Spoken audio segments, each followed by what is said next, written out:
नमस्कार मित्रांनो, शोध रहस्याचा या चॅनलवर आपल्या सर्वांचं पुन्हा एकदा स्वागत आहे. आज आपण जी कथा ऐकणार आहोत त्या कथेचे नाव आहे प्रवास.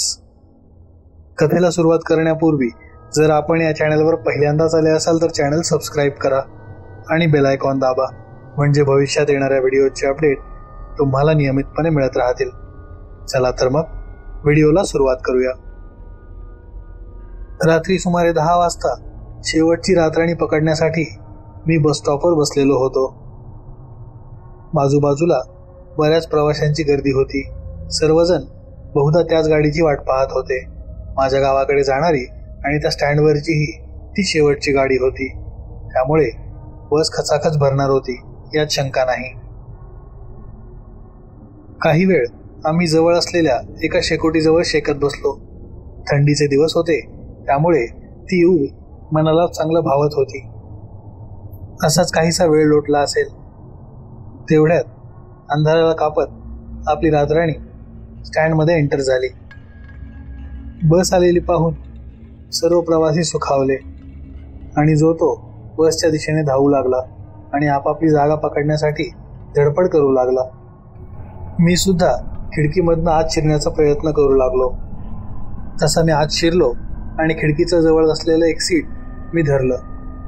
ते बसचं शेवटचं सीट होतं. मला नेहमी प्रवास करत असताना शेवटच्या सीटावर बसायला आवडत असे, अजूनही आवडतं. त्यामुळे तेच सीट धरायचं मी ठरवलं होतं. पाहता पाहता काही वेळातच बस खचाखच भरली आणि सर्व प्रवासी एकदाच्या आपल्या जागेवर स्थानापन्न झाले. माझ्या बाजूला एक आजोबा बसलेले होते. अंगात पांढरा कुर्ता, पांढरी ट्राउझर आणि डोक्यावर गांधी टोपी असा एकूणच त्यांचा पेहराव होता. त्यांचं वय खूप असेल हे त्यांच्या भिंगाच्या चष्म्यावरून कळत होतं. आपली खुरटी दाढी खाजवत त्यांनी मला विचारले, बाळा, तेवढी खिडकी उघडतोस का? खूप गरमायला होत आहे रे. त्यावर मीही हसत हसत खिडकी उघडली. असाच काही वेळ लोटला आणि आमच्या दोघांच्या गप्पा सुरू झाल्या. त्यांनी त्यांचं नाव गणपतराव सांगितलं. मीही त्यांना माझा परिचय करून दिला. त्यावर ते माझी विचारपूस करू लागले, काय करतोस वगैरे. तसे मी त्यांना सांगितले की मी वाणिज्य शाखेमध्ये शेवटच्या वर्षाला शिकत आहे. त्यावर ते म्हणाले, आजकालच्या काळात शिक्षण खूप वाढलं आहे. आमच्या वेळी तर 10वीच फार वाटायची. त्यांच्या बोलण्याला मीही थोडासा हसलो. असाच काही वेळ गेला. बस अद्याप निघाली नव्हती. कंडक्टर कदाचित कोणाची तरी वाट पाहत होता. कुणीतरी प्रवासी यायचा बाकी होता.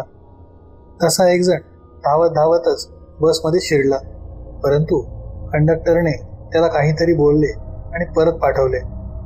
5 मिनिटांनंतर तो व्यक्ती पुन्हा आला आणि बसमध्ये एका जागेवर येऊन बसला. त्याचा चेहरा तेवढासा खुश वाटत नव्हता.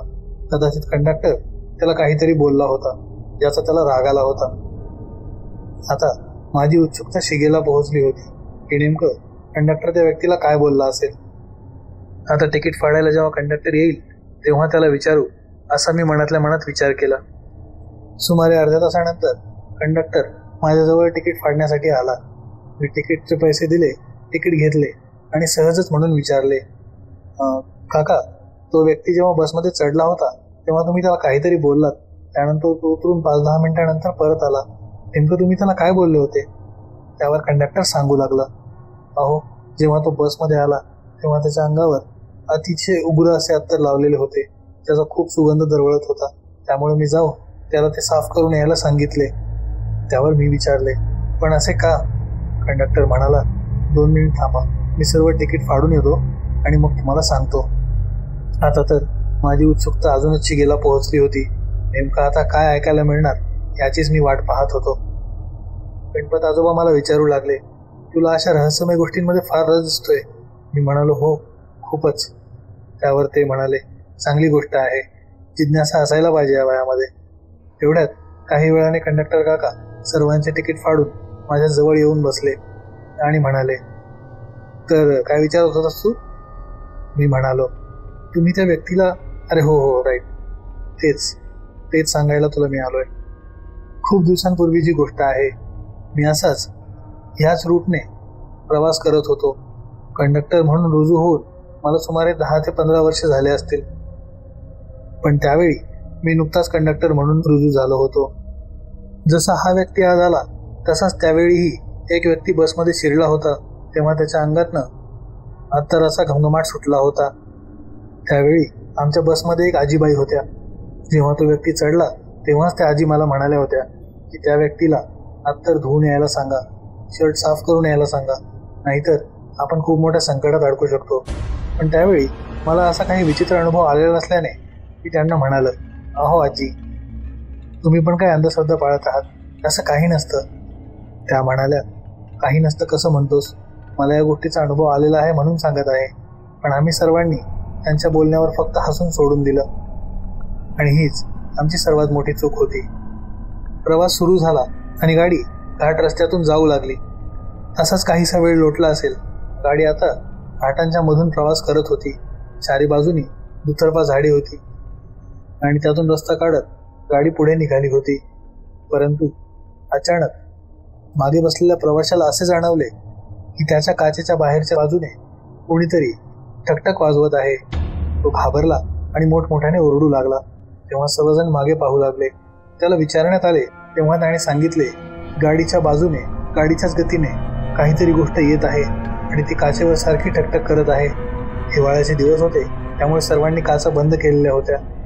तसे सर्वजण त्या मागच्या सीटकडेच टक लावून बघू लागले आणि काही वेळाने ती सर्वांना दिसली.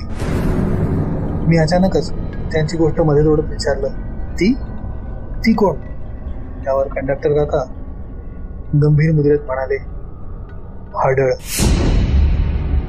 त्या घाट रस्त्यातून आम्ही जात असताना त्या अत्तराच्या वासामुळे एक हाडळ आमच्याकडे आकर्षित झाली होती आणि ती बसचा पाठलाग करू लागली होती. तेवढ्यात त्या आजी म्हणाल्या, कळालं का? मी का बोलत होते की याला तो शर्ट धुवून यायला सांग.